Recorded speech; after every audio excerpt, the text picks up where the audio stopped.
दोस्तों, Pakistan cricket board ने 49 खिलाड़ियों की लिस्ट शाये कर दी है और नेशनल क्रिकेट एकेडमी में जो कैंप लगने जा रहा है उसमें जो वनडे इंटरनेशनल टीम के लिए खिलाड़ी सिलेक्ट किए गए हैं उनके भी मैं आपको नाम बताता हूं, और जो टेस्ट के लिए यानी वाइट बॉल के लिए जो प्लेयर अलग किए गए हैं उनके भी मैं आपको डिटेल बताता हूं। ये 27 प्लेयर हैं जो टेस्ट के लिए यानी वाइट बॉल के लिए होंगे और 22 प्लेयर जो हैं वो रेड बॉल यानी ओडीआई के लिए होंगे। तो अब सवाल ये है कि इसमें कितने सीनियर प्लेयर ऐसे हैं जिनको स्किप कर दिया गया है इस 49 के स्क्वाड से।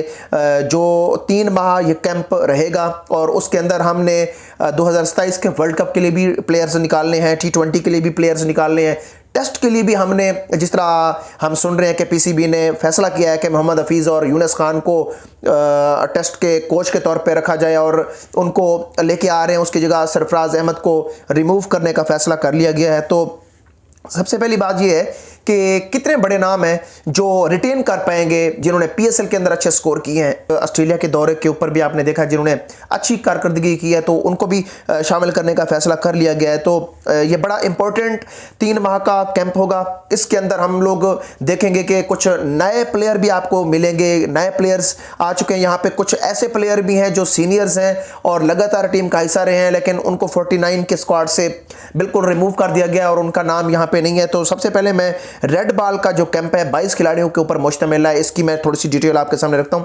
आमिर जमाल जो हैं वो अच्छे ऑलराउंडर हैं, और उसके बाद अब्दुल्ला फजल है, ये डायरेक्टली आया है पीएसएल से, और उसके बाद इब्रार अहमद को कौन नहीं जानता, बेहतरीन बॉलर हैं हमारे, और उसके बाद अली उस्मान है, अमाद भट्ट हैं, अजान उवैस हैं, बाबर आजम हैं, इमाम उल हक हैं।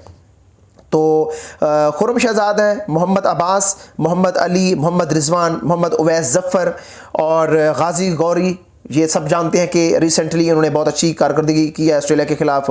और साथ में उबैद शाह हैं, साजिद खान, सलमान अली आगा, साकिब खान, सऊद शकील हैं, और शाहनवाज धानी हैं, शहजाद गुल और शान मसूद हैं। तो वाइट बॉल के जो 27 प्लेयर हैं अब मैं उनकी लिस्ट आपके सामने रखता हूँ। अब्दुल समद है। अब मुझे हैरत हो रही है कि अब्दुल समद जो है वो वाइट बॉल का प्लेयर नहीं है, वो T20 प्लेयर है, तो इन्होंने यहाँ पे रखा हुआ है, इनको वाइट बॉल के अंदर रखा हुआ है। अब्दुल सुबहान है, अहमद दानियाल हैं, आकिफ जवेद हैं, अली रज़ा हैं, अरफात मिनास हैं, फैसल अकरम है, फ़खर जमान है, फ़रहान यूसुफ हैं, हैदर अली हैं, हसन नवाज़ हैं, और ख्वाजा मोहम्मद नाफ़े, मोहम्मद सलमान मिर्ज़ा, नसीम शाह, अपना रज़ाउल्ला, उसके बाद रोहेल नज़ीर हैं। तो साथ में उनके साद बेग हैं, साद मसूद हैं, साहबजादा फरहान हैं, सैम अयूब, समीर बिन हास हैं, शादाब खान हैं, और शहनशाह अफरीदी हैं, शामिल हुसैन, सुफियान मुकीम और उस्मान खान। तो ये कुछ स्क्वाड मैंने आपके सामने रखा है जिनकी सिलेक्शन होने जा रही है। 49 का ये स्क्वाड होगा। इसमें जो प्लेयर अच्छी कारकर्दगी दिखाएंगे उनको T20 वर्ल्ड कप का भी हिस्सा बनाया जा सकता है, T20 की सीरीज़ों का भी हिस्सा बनाया जा सकता है, और बायलैटरल सीरीज़ों का भी हिस्सा बनाया जा सकता है। ख़ास तौर पे जो जो वर्ल्ड कप आ रहा है 2027 में 50 ओवर का, उसकी सिलेक्शन के लिए इस कैंप का इनेकाद किया गया है। और इस कैंप के अंदर आप लोग देखेंगे कि नए जो चेहरे हैं, अगर उन्होंने अच्छी कारकर्दगी यहाँ पे दिखा दी तो ज़रूर उनको मौका मिल सकता है 2027 के वर्ल्ड कप में। जिस तरह आपने देखा कि इंडिया के अंदर भी बड़ी तब्दीलियाँ हुई हैं, वहाँ पे T20 का कप्तान जो है वो रिमूव कर दिया गया, हालांकि वो कप्तान जो है उसने वर्ल्ड कप जिताया हुआ है। सूर्या कुमार यादव की खुद की परफॉर्मेंस नहीं थी, जिस वजह से उसको इंडिया ने फैसला किया कि उसको रिमूव करके शहरियार अय्यर जो कि IPL के अंदर भी बेहतरीन स्कोर करते आए हैं और बेहतरीन प्लेयर हैं, उनकी जगह उनको कप्तान बना दिया गया है सूर्या कुमार की जगह पे। तो उसके बाद शुभमन गिल जो है उन्हें टेस्ट और ओडीआई का कप्तान बनाया गया। देखा कि शुभमन गिल बेहतरीन कारकर्दगी वो पेश कर रहे हैं और लगातार अच्छी परफॉर्मेंस दे रहे हैं। तो ये 2 कप्तान उन्होंने बनाए हैं T20 और टेस्ट के लिए।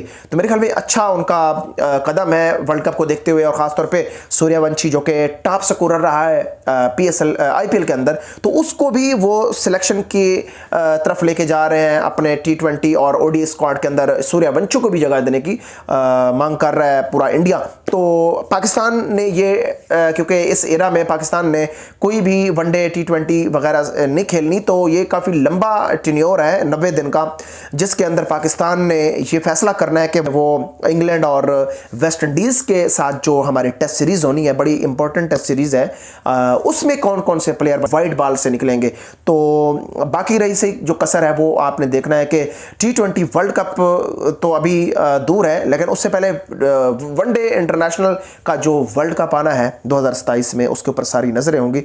एशिया कप भी by the way world cup से पहले आना है, उसके ऊपर भी नज़रें हैं। यही वजह है कि इस 49 का जो कैंप है इस ये फैसला करेगा कि कौन से प्लेयर अब आपने टेस्ट के अंदर रखने हैं, यानी इंग्लैंड के साथ जो सीरीज़ है और वेस्ट इंडीज़ के साथ जो सीरीज़ है, उसके बाद एशिया कप है 2027 में, उसके बाद आपका वर्ल्ड कप 50 ओवर 2027 में आना है। तो ये सारी चीज़ें इसलिए की जा रही हैं कि इस दौरान तमाम प्लेयर्स को जांचें, और कोचिंग का भी फैसला कर लिया गया कि कोच भी नया होगा, कुछ नई चीज़ें ये सामने रख रहे हैं।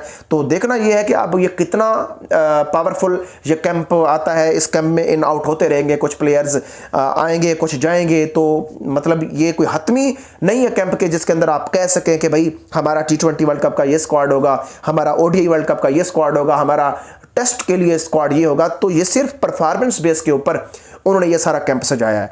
तो बहुत से लोग इसमें कह रहे हैं कि अब्बास अफरीदी की अच्छी कारकर्दगी थी, उसके बाद कामरान गुलाम है, इसकी भी अच्छी परफॉर्मेंस थी, इसको इस कैंप का हिस्सा नहीं रखा गया। मेरे ख्याल में काफ़ी बड़े नाम और भी हैं जिनको महरूम रखा गया है इस कैंप से। न जाने ये क्या स्ट्रेटजी है और इसके पीछे क्या साइंस है, मुझे समझ नहीं आ रही फ़िलहाल।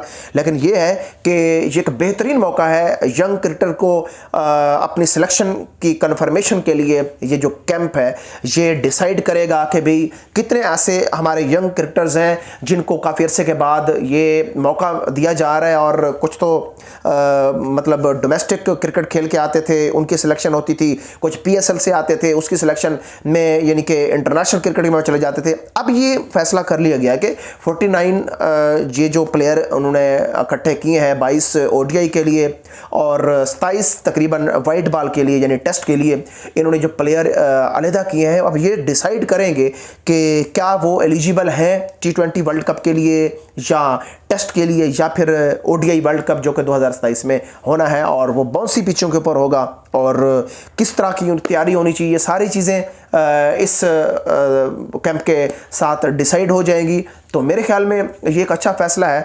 अगर कोई भी प्लेयर यहाँ पे अपनी परफॉर्मेंस दिखाता है तो ज़रूर उसके चांस बनेंगे कि वो इंटरनेशनल क्रिकेट के अंदर अपनी एंट्री करे।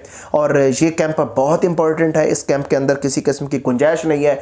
अगर तो आपके जिस तरह कोचिंग का सुन रहे हैं हम, यूनुस खान, अगर वो आ जाते हैं और साथ में उनको उनके जो कोऑर्डिनेटर हैं मोहम्मद हफीज़, वो भी अगर आ जाते हैं तो मेरे ख्याल में कुछ अच्छा दिखने को मिल सकता है। यूनुस खान का तजर्बा भी आपके सामने है, उनकी खुद की परफॉर्मेंस भी आपके सामने है।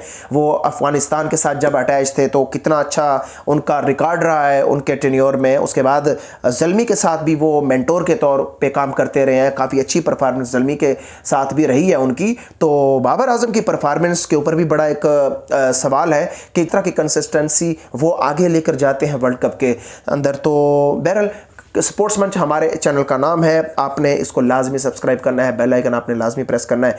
तो अगली वीडियो में आपसे दोबारा मुलाकात होती है। अपना रखना है बहुत सारा ख्याल। खुदा हाफिज़।